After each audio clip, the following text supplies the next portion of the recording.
Hi, good afternoon. So, maglilinis lang ako ng konti habang hinihintay ko yung kapatid ko galing sa palengke kasi mag-aasikaso ko ng barbecue after. Kaya ito, linis-linis muna. Ito nga pala yung bago kong binabasa, Diary ng Pulube and yung May Ipon Diary by Chinkitan. I have here my productivity journal. Lagi yung nasa table ko.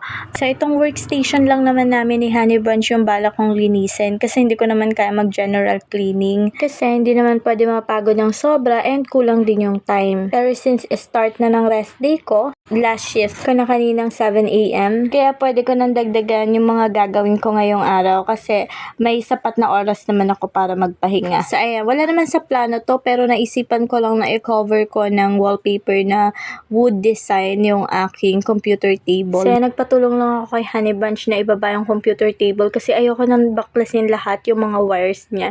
So nagpatulong na rin ulit ako ipabalik yung computer dun sa table. Pagkatapos nag-vacuum lang ako dito. Tapos i-check ko yung mga boxes and yung mga abubot na tinanggal ko dun sa may gilid ng computer table ni Honey. Titingnan ko kung may mga bagay na pwede na akong i-dispatch, mga bagay na hindi na kailangan na pwede nang itapon. Pero halos wala nga rin akong maitapon kasi importante pala yung mga bagay na nandito. So, inayos ko na lang siya, pinunasan ko, nilinis, then pinagsama-sama ko. Hindi nga masyado nakita pero yung mga pink, mga kung ano-ano dyan, ng mga lalagyan na maliliit. May mga label naman siya, buttons, keys, screws. So, yung mga ganun, batteries, hindi siya talaga pwede itapon. Kaya dyan, inayos ko na lang siya. Tapos, tinanggal ko yung nasa baba. Chine-check ko din yung mga papel kung importante. Ewan ko ba kung bakit nagsimula akong tanggalin yung nasa ilalim. Tapos, sinunod kong tanggalin itong nasa ibabaw. Ayan, pinunasan ko lang siya. Kasi nga naghahanap ako ng mga bagay na pwede kong itapon. Wala. Tapos yun, binili ko lang yung frame dun sa ibabaw. Yung frame na yun, a real flower siya na pinatuyo ko. Yan yung bigay sa akin ni Honey Bunch. Actually, marami siya. Ang ganda ng pagkakatuyo ko ng mga flowers. Tapos, naisipan ko siyang i-resin. So, yun, bumili ako ng resin sa Shopee. Tapos, yung una kong binili, konti lang muna kasi itatry ko lang siya kung okay.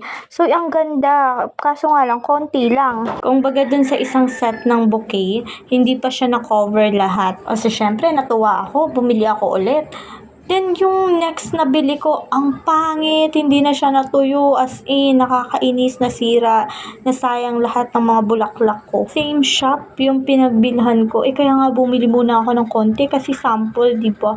Tapos, ganun, nakakainis talaga yung seller na yun, nakakainis yung shop na yun. Pati yung bouquet nung wedding ko, wala, nasayang. Tapos, ang baho pa nung pangalawang resins na binigay niya. So, may amoy naman talaga yung resins, pero hindi ganun katapang. Like, nung pangalawa talaga, as in, parang hindi ko maintindihan. So, ang cute pa ng mga molders na binili ko nang hinayang talaga ako dun sa mga bulaklak na nasayang. Well, it's okay. May mga bagay talaga na akala mo maganda yung kakalabasan ng mga plinano mo, pero masasayang lang kahit iningatan mo. So, going back dito sa paglilinis ko, I have here a pocket full of promises. Ito din, meron din akong book ni Sabi ni Kuya Ed. That's by Pastor Ed Lapis. Then ito, ang cute nito, If Puppies Could Talk. May mga books pa kung hindi ko makita dito. Alam ko kung na kanino yon. Yung If Animals Could Talk, alam ko na kay tatay. Yung The Wisdom of Musketeers, and yung Through the Years, wala dito. At saka yung The Parables of Life. So, ayun. Mahilig ako sa mga inspirational books. Ito, one of my favorite, Because You Care. Ito din, Be the Sunshine. Tapos ito, Let Go of Whatever Makes You Stop by John Mason. Meron din ako ditong road trips, pero pang scrapbook ko siya. Tapos itong Words of Comfort. Goods din to, basahin. Ito sobrang paborito ko. Saka, ewan ko, ba't naiiyak ako dito sa libro na to? Ikaw sa Bawat Araw. Napakaganda talaga yan. Byron Canimo. It will make you realize that there's nothing wrong with you. Love and acceptance, then hope, saka yung pain, nandun sa librong yun, ang ganda, ang galing niya. Kaya sobrang worth it nung paghihintay ko dun sa book na yan.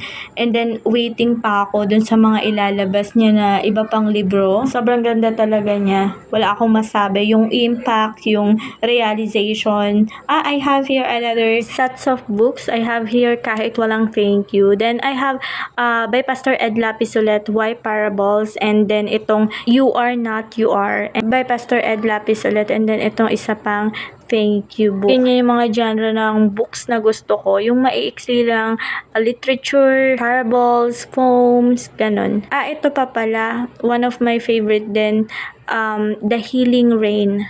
Yan. So yan, medyo dito ako natatagalan sa paglilinis ng mga books, pero naiwasan ko na siya. Dati kasi pagka nililinis ko yung mga books ko is binubuksan ko pa siya isa-isa, then may reflections pa. Kasi sinusulatan ko yung mga books ko na yan.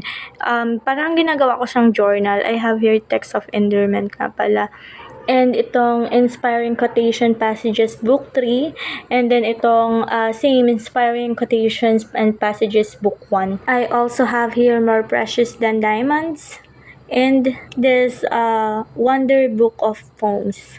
At saka itong Way to Go. So, itong mga books na to ay nakakatulong sa akin to overcome the pain, struggle, to move forward, and to know your worth, to be thankful, grateful, and everything. So, yun lang. Kaya, pag umalis ako, pumunta ako sa store, talagang hinahanap ko yung National Bookstore or yung favorite ko, book sale doon. Saka minsan lang ako makakita ng book na gusto ko talaga. Yung title pa lang, parang kinakausap na ako. Yung nasa next layer nga pala, sa kapatid ko yung mga books na yun, pang fantasy. And I have here, It's Okay Not to Be Okay nga pala na book. Maganda din to. So, iba naman yung trip ng kapatid ko kasi, mahilig siya sa mga Wattpad. Tapos, mga series, books, Vulven, mga ganun.